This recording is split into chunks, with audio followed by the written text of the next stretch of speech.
It is time again for Tweets of the Week. These are tweets that I collect over the course of the week that interest me, that I think are good, and then I share with you at the end of the week. So let's get to the first one here. Martin Lukács, which I believe is how you say his last name, says, so this is in response to Gerald Butts, a liberal here, tweeting out, people don't think about politics this way. People who write about politics and some who practice it think about politics this way. Ideology is not a thing in Canada. This is how many liberals think, that ideology, what are you talking about, ideology? No, people don't think about ideology. People aren't ideological. This is how liberals think. So Martin here tweeting out, quote, ideology is not a thing in Canada is a statement that could only be made by someone steeped in liberal ideology, which has shaped our society to defend property, worship corporations, and disposes Indigenous peoples while pretending to be entirely natural. Sorry, dispossesses. Entirely natural. So this is the main part here, because one of the biggest hurdles to changing people's minds is the fact that we are steeped in liberal culture. And when I say liberal, I mean neoliberal. Conservatives to say the word liberal like they're talking about people on the left, like socialists or communists. No, liberal is liberal. Liberal is defending property, worshiping corporations, dispossessing or being actively against the Indigenous community. I mean, that's liberal ideology.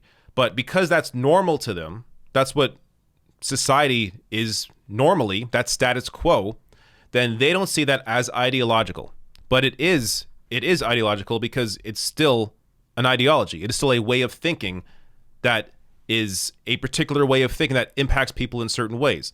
So Martin here points that out. And this is, as I said, the biggest barrier to changing people's minds, because we live in a society, in a culture that is wrapped around capitalism. And it's very hard to change that when, I mean, right now I'm surviving off of the system because I have to, I mean, this show, I make money doing this show with your help, with advertisers' help. I mean, this, unfortunately, we have to operate in this system to survive, to be able to actually inform you of different perspectives. But that just goes to show you that just because something is normal or seems natural to you, doesn't mean that it's not ideological, because everything is steeped in ideology in some way. John Idarola here, great tweet. If the thing that got you most worked up about the Atlanta shootings was your belief that people were unfairly maligning white supremacists, please consider going straight to hell. This is appears to be a bit of a subtweet to Glenn Greenwald, who has apparently this week sort of lost his mind. After the shooting at Atlanta, he wasn't most concerned about the actual victims in Atlanta and how they were targeted. He was concerned that people were unfairly calling the shooter a white supremacist or a white nationalist when he hadn't seen enough evidence of that.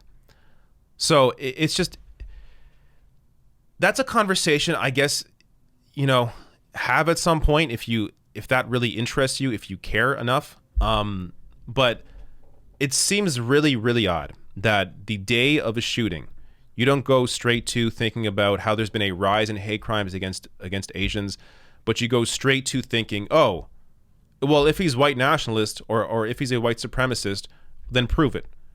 Like, it's just it's this obsession with being a contrarian. An obsession with being a contrarian over actually caring about people's lives, over the actual facts, over just wanting to improve society. So there are people in media that purpose to go out and what motivates them is to be different than anybody else. And those people stand out like a sore thumb. Glenn Greenwald is one of those people. Michael Tracy's one of those people. And it's one of these things where, what motivates you? Are you motivated by being different, by you getting attention? Or are you motivated by doing what you can to inform society and move society to a better place that benefits all of us? And as I said, it's clear who does that and who doesn't. Other tweet here. This is a obvious satire. The beaverton here, which, by the way, look at that. The beaverton mug. They had I'm not sure if they still have a show, but they had a show in Canada. I lucky enough to be at the first taping, and I got a mug, and it's pretty sweet. But here they tweet out, white supremacist organization clears white supremacist of white supremacy. This, of course, is over the officer who I believe now has lost this spokesperson position over his comments, but went out, as I covered already in a video, went out there essentially discussing the thought process that the killer had, saying that he had a bad day, as opposed to looking at what he did, not being his defense lawyer, and just looking at the facts. No, he went out there and discussed the killer's thought process as a way to essentially defend him. I mean, doing what his defense lawyer would be doing, but the police were doing it. So it just, I mean, you can kind of understand why they were able to empathize with someone who had a bad day and killed a bunch of people. Next one here. Speaking of bad day, this is now a meme that is widely going around.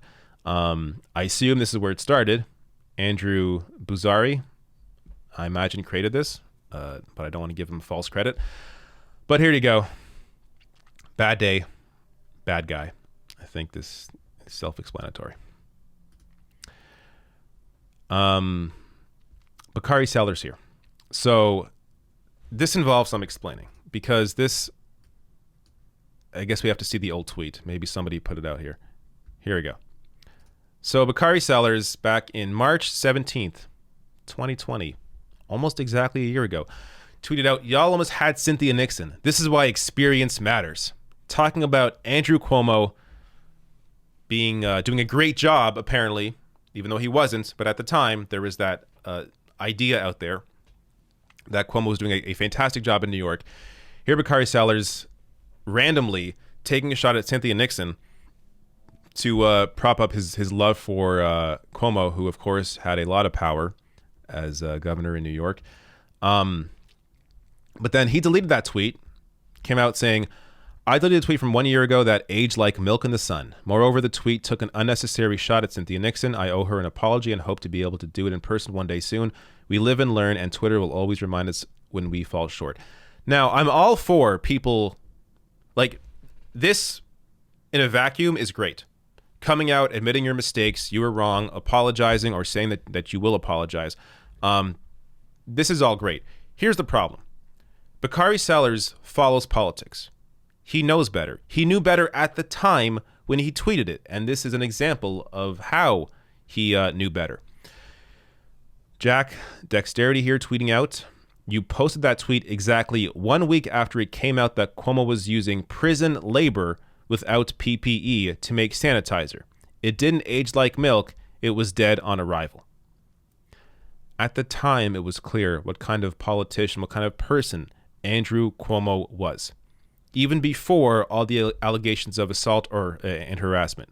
Even before the story of him hiding the deaths in nursing homes and receiving a donation from the nursing home industry and giving them protection over those deaths. Even before all of that came out, it was clear who Andrew Cuomo was. Bakari Sellers knew that at the time and still tweeted out that shot at Cynthia Nixon and that praise of Andrew Cuomo. And Jack here points that out. Last one, and most important tweet, I would say. Alana Pierce here tweeting out, "Anti-Asian hate crimes have increased by 1,900% since the beginning of COVID. There have been over 3,000 reports. 7.3% of crimes were specifically directed at the elderly. If you didn't understand why the president calling it the China virus was a problem, I hope you do now." Absolutely. We can't underestimate that this definitely had an impact. There has been a clear rise in hate crimes against Asian Americans since the beginning of the pandemic. And I mean, there's been a rise in hate crimes across the board since Trump came into office, but specifically when it comes to Asian Americans, a rise in hate crimes against Asian Americans since the beginning of the pandemic. And obviously, the way that Trump communicated the virus, calling it the China virus, blaming China, definitely a major piece of that. And we've seen the impact of that in several incidents. So, pointing out those facts there.